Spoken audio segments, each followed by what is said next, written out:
This is Steve Holt, and in this video I'm going to share with you my ideas for best practices for using Facebook to engage with your fans, increase your business, and eventually increase your sales. Too many people, too many businesses get into Facebook with the idea that the old way of marketing, push marketing, where they simply push the message over and over and over and over again, and eventually if you push hard enough, some of it's going to stick. That old way of doing that just doesn't work anymore when it comes to social media. People are using Facebook because they want to get in here and do personal things. They don't come in here with the intention of buying a pair of shoes. They don't come in here with the intention of, oh gee, let me see which company I can engage with today. So I don't want to say you have to trick them, but you have to understand this medium, this community. If you think about your hometown, where you live. I live in a small town, very small town in rural West Tennessee. And what's really neat about living in a small town is whenever something is out of place, whenever something doesn't belong, a lot of people notice it. So if a certain thing was happening, if a certain group of people weren't where they were supposed to be, where they normally are, something different was happening in town, everybody would know about it and the word would spread very, very quickly, so that eventually everybody would know very quickly. Facebook is no different. Facebook is a community. And the people who use Facebook know what is normal, what is customary. And so if you step outside of those lines and you try to act in a way that the community thinks is wrong or is not acceptable, then you're not going anywhere in Facebook. In fact, you're probably harming yourself. You're doing more harm than good. So you have to understand that before you start doing anything in Facebook. You have to understand the community and know. What I tell people is the absolute worst thing that you could try to do in Facebook is to sell something. Now, I myself use an app on my page to sell things. I have an online store on my Facebook page. And here it is, right here. There it is. But I don't ever tell people that I have that there. But people periodically buy things from me simply because they like me, they've engaged with me, they've liked the messages that I've shared with them or advice that I've given them, and they end up buying from me because they feel like they know me. And so the worst thing you can do is try to sell, but the best thing that you can try to do is to engage with your fans on all sorts of ways. Let me give you some examples.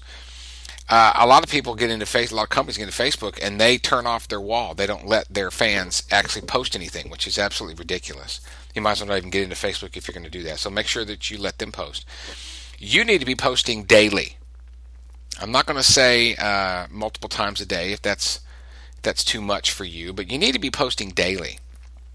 You need to go to this website. This is a great, of course, you can only go to this website after you've had your Facebook page for a while and you've interacted. Then go to the website that I'm getting ready to show you, because this website will show you what is the best days of the week, what are the best times of the day for you to actually jump into Facebook and start doing things, because it analyzes what you've done and it sees when you get the most reaction, when your fans are mostly engaging with you, and then they'll tell you when you need to do it. And let me show you what that website is.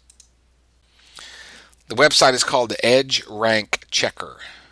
EdgeRankChecker.com. It's really cool. Log in with your Facebook account.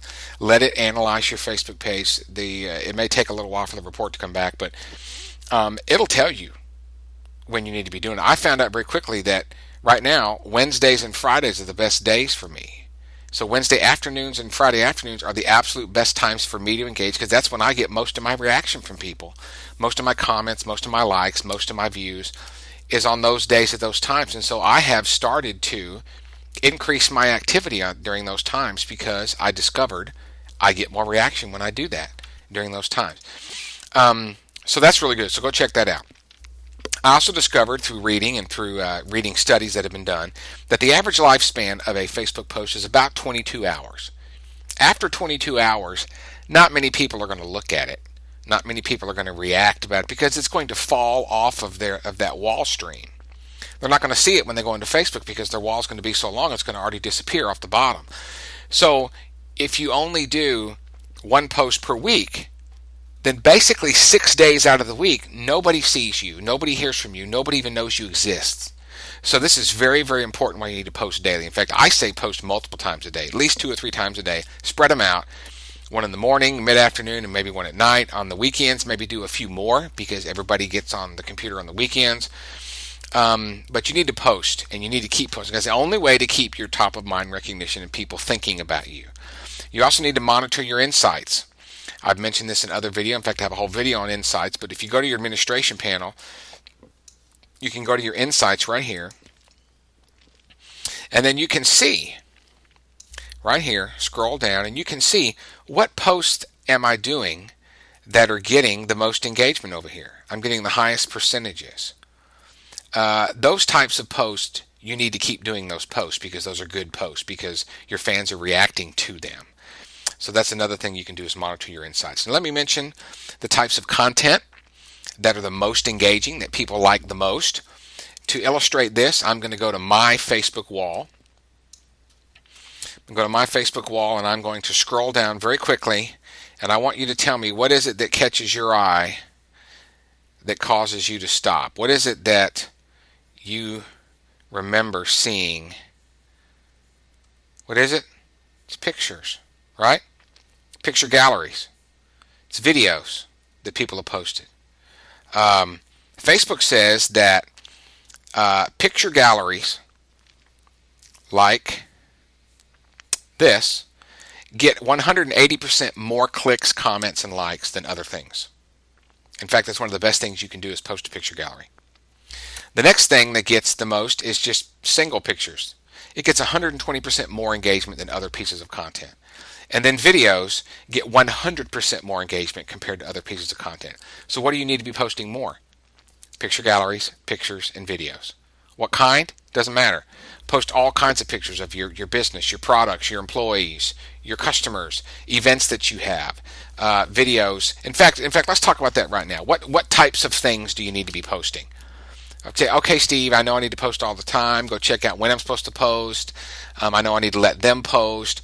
But what types of things do I need to post? That's probably one of the number one questions I get. Well, you need to be posting things that are helpful. Well, in fact, let me just go show you some examples.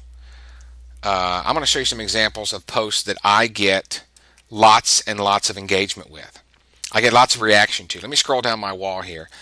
If you ever post a video or a picture gallery, you need to make sure that you highlight the post and make it expand all the way across the page. When you mouse over any of these posts, you'll see that little star. That means highlight. Click that, and it will expand. It will expand your picture gallery all the way across your timeline. Makes it really big and bright and bold. Same thing with videos. It expands it all the way across and that's much more engaging than when you scroll down and just see text. So post lots of picture galleries and videos. You need to post helpful information. I post helpful information all the time. Here's an article that I posted on how to future-proof your kids. An explanation of Facebook sponsored stories. Let me see here. Here's a really great website that I found that tells you when you need to post on Twitter. Twiriad. Pretty cool. So I post helpful stuff all the time. In fact, I had somebody come up to me at a conference who said, I never comment on anything that you do, but I read every single thing that you post because I know that you're going to post things that I'm interested in. So you need to post things that people are going to be interested in. You need to post valuable information, exclusive information. Let me give you some examples. I'm going to hop over to some of the other Facebook pages that I found. Here's Better Homes and Gardens. They're giving away a prize. Like our page and you're entered into a giveaway. People love stuff like this. That'll definitely increase engagement. It'll get people coming back. Here's 1-800-Flowers on one of their buttons. Exclusive offer. Exclusive. You can only get it here. This is the type of things you need to be doing. Offer things that they can only get on your Facebook page. If you have a coupon that they can get on every convenience store counter around town, and it's the same coupon that's on your Facebook page, when they figure that out, they're never going to your Facebook page because they don't need to. So make things exclusive. Make it to where they have to go there to get it. What other types of things do you need to post? You need to be personal and funny. I tell people that yes, your customers really do want to see a personal side of you. Let me show you some examples of things. My dogs are always getting into trouble. This dog right here that you're seeing likes to go out and roll around in cat poop every time she finds cat poop. And I have to wash her, and it drives me bananas. Well, it turns out a lot of my fans are exactly the same way. Do the same thing. I post lots of times about food, about things that I eat. I posted about this peanut butter and jelly sandwich. I got a lot of reaction out of that. People saying, this is what you need to do. This is the kind of sandwich I like. But probably the most engagement that I get is when I talk about my dogs. I got one dog that chews everything up that he can get his hands on, or his paws and teeth on. I came home one day and found this. He had ripped an entire roll of toilet paper, completely shredded it. And I had to clean it all up, and I wanted to wring his neck. And I got more engagement out of that than I had in the previous 3 months. Because turns out a lot of people love to talk about their dogs. And they love to talk about what their dog chewed up. And they like to post pictures on here and say, well, you're not going to believe what my dog did. Bam. And they post this stuff. So exclusive info, personal information, funny information, valuable and helpful information. And try to be humorous and funny. Because again, people are coming into Facebook not to go buy a pair of shoes. They're coming into Facebook to have a good time. And if you make them laugh, they will remember you. A number that I always throw out to people is, you need to be talking about other people 10 times more than you talk about yourself. Go count up the posts on your wall. You need to be talking about other people 10 times more than you talk about yourself. If you stick to that ratio, I promise you, you will have deeper engagement with your fans. They will remember you, and when it comes time to buy something, they'll buy it from you. I promise.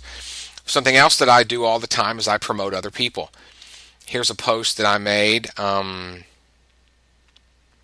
right here. I get a friend of mine who has a Facebook page. His name's Max. He's got a company that he sells a product, and I think he's got a fantastic product, so I talk about him all the time. You know, periodically I talk about him to give him some props, to give him some promotion, so that all the people who like me will know about this great product that he has. And he does the same thing for me. He reciprocates and talks about me as well.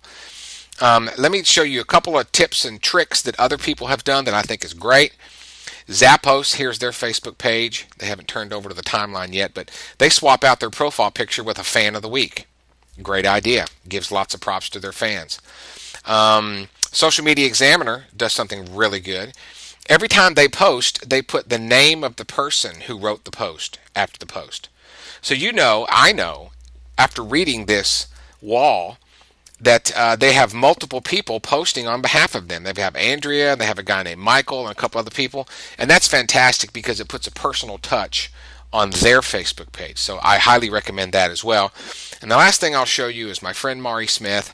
I say she's my friend. She doesn't know I exist, but she's fantastic. On her Facebook page, she uses her cover photo, this big photo, she goes and gets profile pictures of her fans and puts their picture on here, and she rotates this picture out on a regular basis so that you never know when your picture is going to show up. In fact, I come back here all the time just to see if my picture has shown up, because she changes it every 4 or 5 days. She puts a new photo. So these are some great ways, some great best practices that I think that you should follow on the types of things that you need to post, the types of behaviors that you need to show when you're in Facebook, to really make the most out of your Facebook page and get your fans to remember you, get your fans to engage with you. And when it comes time to buy something, if you follow my advice here, I promise you they'll buy things from you.